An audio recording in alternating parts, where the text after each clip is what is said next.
ખબર છે, જયપુરમાં એક એવો ચમત્કારિક મંદિર છે જ્યાં એવી માન્યતા છે કે લગ્નની પાક્કી ગેરંટી મળે છે.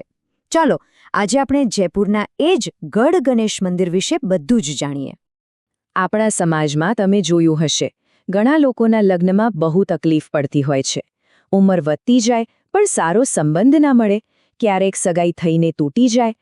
જો આવી કોઈ પણ સમસ્યા હોય તો આ વાતને બહુ ધ્યાનથી સાંભળજો. તો આ કોઈ સામાન્ય મંદિર નથી. આ એક એવી જગ્યા છે જ્યાં ભક્તો પૂરા વિશ્વાસ સાથે આવે છે, કારણ કે એવું મનાય છે કે અહીં એમની મનોકામના, ખાસ કરીને લગ્નની, જરૂર પૂરી થાય છે. આમ તો મુખ્યત્વે લગ્નની મનોકામના માટે લોકો અહીં આવે છે. પણ એવું નથી કે માત્ર લગ્નની જ વાત છે. જો નોકરીમાં તકલીફ હોય, ધંધો બરાબર ના ચાલતો હોય કે જીવનમાં બીજું કાંઈ પણ અટકેલું હોય, તો એના માટે પણ ભક્તો અહીં આવીને બાધા રાખે છે. શ્રદ્ધા હોય તો બધું જ શક્ય છે.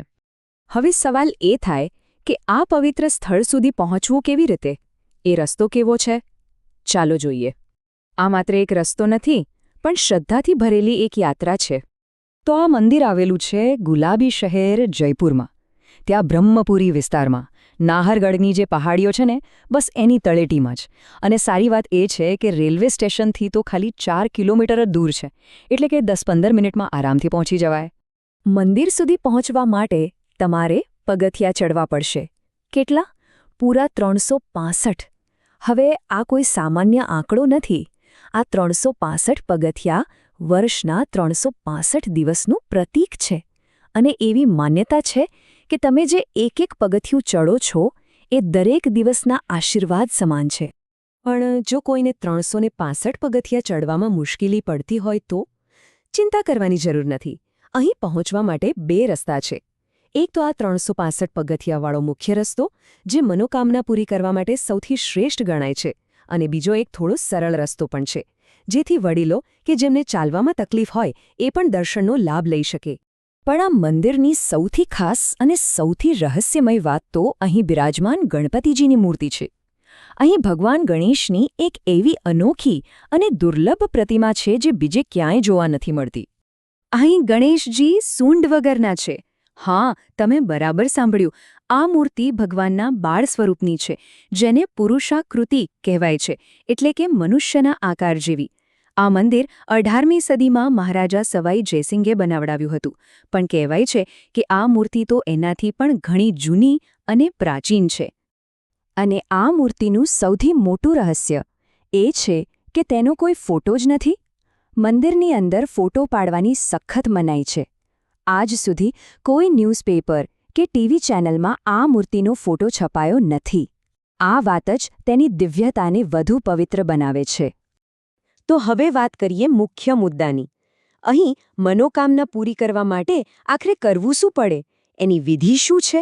ચાલો એ સરળ પણ ખૂબ જ શક્તિશાળી ઉપાય વિશે જાણીએ. માન્યતા પ્રમાણે અહીં એક ખાસ વિધિ છે. તમારે સતત 7 બુધવાર, એક પણ બુધવાર પાડ્યા વગર અહીં દર્શન કરવા આવવાનું હોય છે. ગણપતિજીને પ્રસાદ ચડાવવાનો અને પછી તેમના વાહન જે મૂષક મહારાજ છે, તેમના કાનમાં ધીમેથી તમારી જે પણ ઈચ્છા હોય એ કહેવાની. પણ એક વાત ખાસ યાદ રાખવા જેવી છે. કહેવાય છે કે આ 7 બુધવાર દરમિયાન તમારી શ્રદ્ધાની પરીક્ષા પણ થાય છે. ક્યારેક બીમાર પડી જવાય તો ક્યારેક કોઈ એવું જરૂરી કામ આવી જાય કે દર્શન ચૂકાઈ જાય. પણ જો અતૂટ વિશ્વાસ સાથે આ નિયમ પાળવામાં આવે તો તમારી મનોકામના ચોક્કસ પૂરી થાય છે. સારું, તો જો તમે પણ અહીં દર્શન કરવા જવાનું વિચારી રહ્યા હો તો આ થોડી જરૂરી માહિતી નોંધી લેજો. તમને ખૂબ કામ લાગશે. જુઓ, મંદિર સવારે એકદમ વહેલું 4 વાગે ખુલી જાય છે અને રાત્રે લગભગ 10 વાગ્યા સુધી દર્શન કરી શકાય છે. બુધવારે તો અહીં ભક્તોની એટલી ભીડ હોય છે કે મેળા જેવો માહોલ બની જાય છે. ગરમીથી બચવું હોય તો સાંજના સમયે જવું સૌથી સારું. અને હા, રેલવે સ્ટેશનથી ટેક્સીમાં લગભગ 100 રૂપિયામાં આરામથી પહોંચી શકાય છે. છેવટે તો બધી વાત શ્રદ્ધા અને વિશ્વાસ પર આવીને જ અટકે છે, નહીં? સાચા મનથી કરેલી પ્રાર્થના ક્યારેય ખાલી નથી જતી. અને આ મંદિર એ જ અટૂટ શ્રદ્ધાનું જીવંત કેન્દ્ર છે.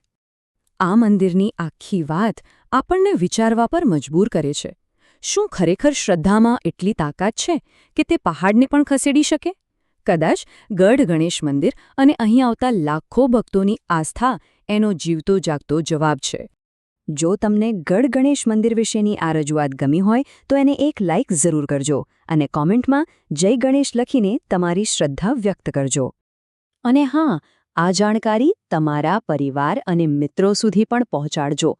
ભવિષ્યમાં આવા જ રસપ્રદ વિષયો પર માહિતી મેળવવા માટે અમારી સાથે જોડાયેલા રહેવાનું ભૂલશો નહીં. જય ગણેશ.